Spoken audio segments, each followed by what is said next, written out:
about the regression of today's youth and the dynamics that I feel incur this regression. So I've kind of included a few of my thoughts in this particular piece here. So if you bear with me, I'm just going to get through it and vibe with you, and hopefully we can answer some questions later on in regard to Smiley and the campaign for justice. Before I go any further, if you do want to keep in contact with the campaign for justice for Smiley Culture, you can catch us on Facebook, where all our strategies and all the updates are regularly being posted. So once again, you just type in Campaign for Justice for Smiley Culture, and that's Facebook, and you'll find it, like it, and you'll be rolling with us. Okay. I'm truly honoured, which is true, to be here to address potentially our most brilliant generation. A generation unafraid to speak to those in power, and a generation that has access to unlimited knowledge, unafraid to ask new questions and challenge a system that has oppressed us as a people for many, many years. However, it is how we utilize the knowledge we now have as individuals, and more importantly as a collective, that will define our path of change and degree of change.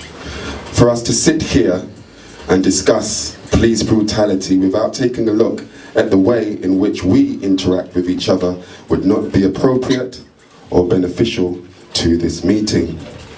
So the facts are that youth, refer to each other as, blood, meaning family, but we are far more quick to spill our brother's blood than to support and give the brother the help that he needs. This is a concern.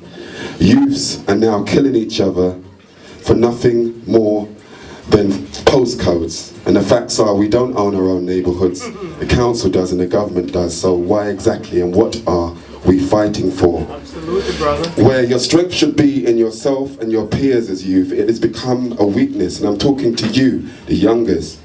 It should be productive, but your actions and your mindset is destructive.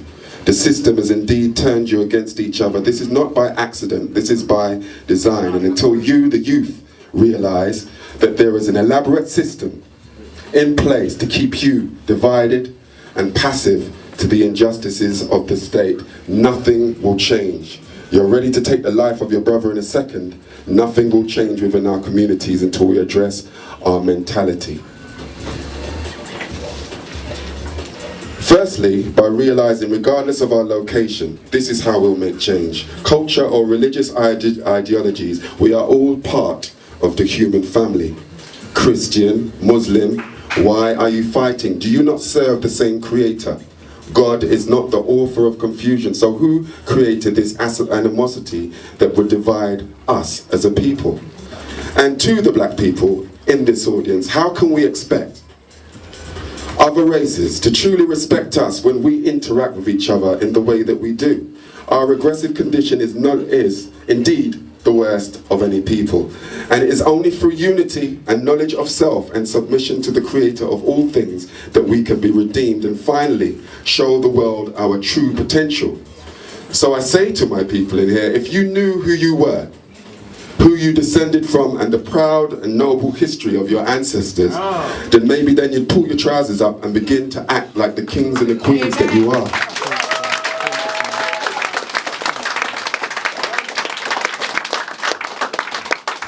The facts are, the values of our nation's youth, both social and moral, have been compromised to such an extent that most young people don't even know themselves anymore. Today's youth have an alarming aptitude for profanity, sex, violence and drugs. Your general lack of self-esteem or self-worth is a direct consequence of the negative, corruptive images and messages we feed you through our media on a dimension of platforms. Think about what we see on the TV and hear on the radio: profanity, sex, violence, etc. So consequently, depression, suicide, drug and alcohol addiction, and underage sex is arresting our nation's young, and the signs and dynamics that incur them have never been more apparent. So we like to feel that everything is okay, everything's fantastic, and sometimes to suggest otherwise is likened to blasphemy. So we live our lives ignorant of the fact that there is an elaborate system designed not only to confuse your mind, but ultimately to control it. this right? This is why it is my intention to highlight the trials that you, the modern day youth, are subject to. The subtle social conditioning, the mental manipulation and the moral and social contradictions that both surround and confound you. Why? Because we are simply